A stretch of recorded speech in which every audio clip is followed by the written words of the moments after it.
Soy Luis Moya Albiol, soy catedrático de psicobiología en la Universidad de Valencia y bueno, mi investigación se centra fundamentalmente en el estudio de las bases neurobiológicas de la conducta violenta.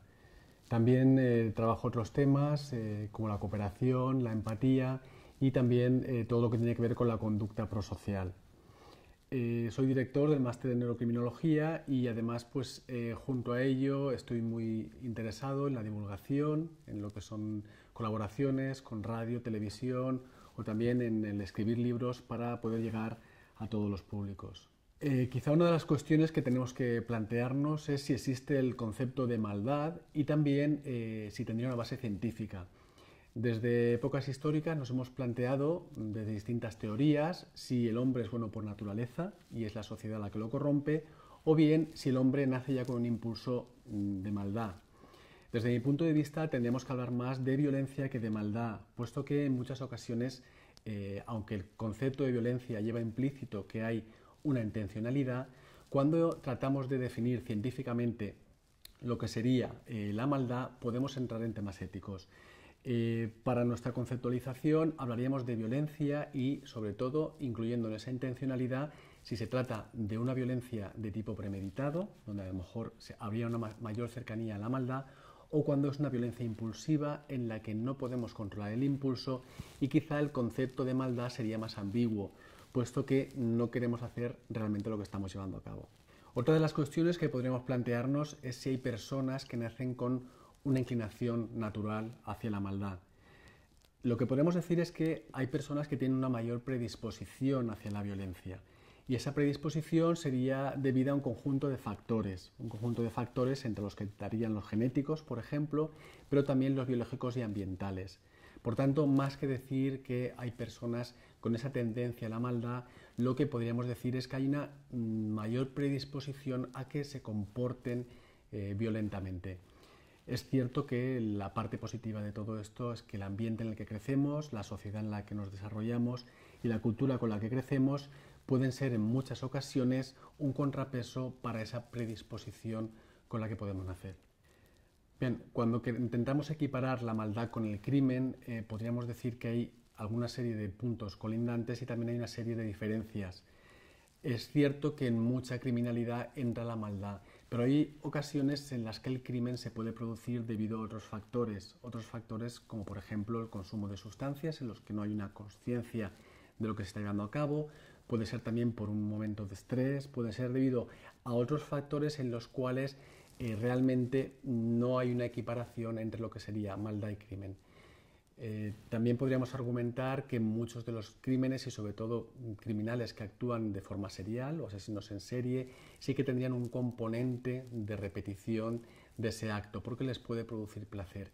Y ahí es donde entraríamos a hablar más de la maldad, es decir, obteniendo el placer con el sufrimiento y el daño de los demás. Bien, algo que nos podemos plantear es por qué hay ocasiones en las que las personas que cometen asesinos en serie obtienen gratificación o se sienten bien llevándolo a cabo. Aquí tenemos que hablar de la psicopatía y realmente el 90 y pico % de las personas que asesinan en serie son psicópatas. No todos los psicópatas llegan a asesinar, por supuesto, un 1% de la población tiene características psicopáticas y hay muchos de ellos que están integrados.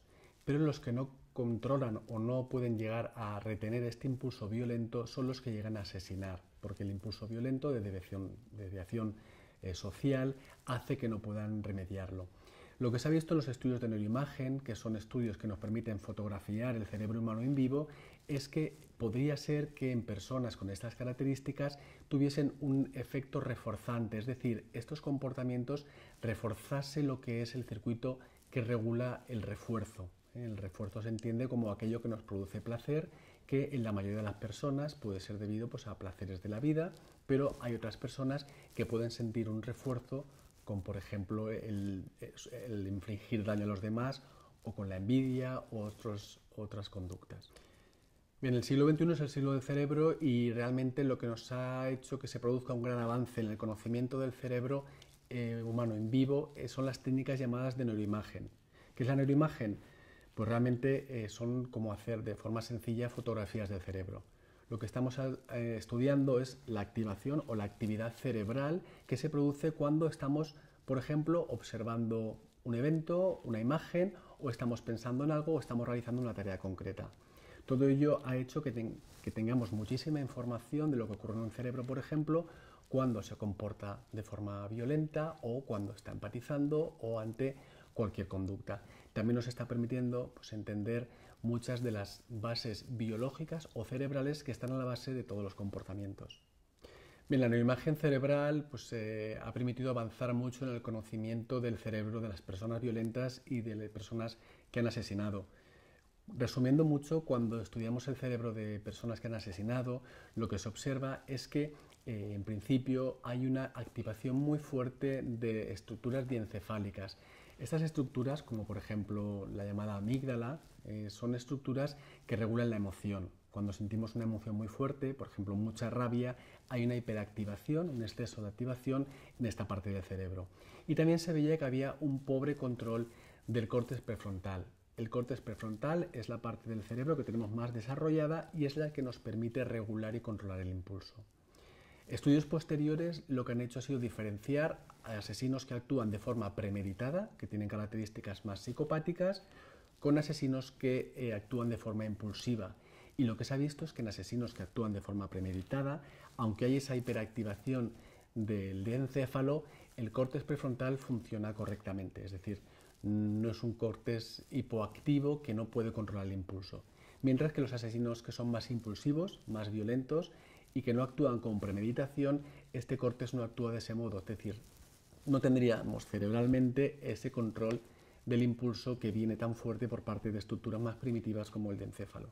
Bien, quizá una de las cuestiones éticas, ¿no?, que nos podemos plantear y que están muy relacionadas con todos estos temas es si las personas que llegan a cometer estos asesinatos o que llegan a agredir de forma muy violenta son capaces de controlar ese impulso. Y aquí, claro, habría un abanico importante de casos, no podríamos generalizar, pero sí que habría una parte de lo que son lo que llamamos asesinos o personas violentas en las que el impulso es muy fuerte y quizá no pueden llegar a manejarlo, no tienen una gestión adecuada de ese impulso y tampoco un control. De hecho, en estas personas lo que ocurre generalmente es que después hay un arrepentimiento de aquello que han llegado a producir.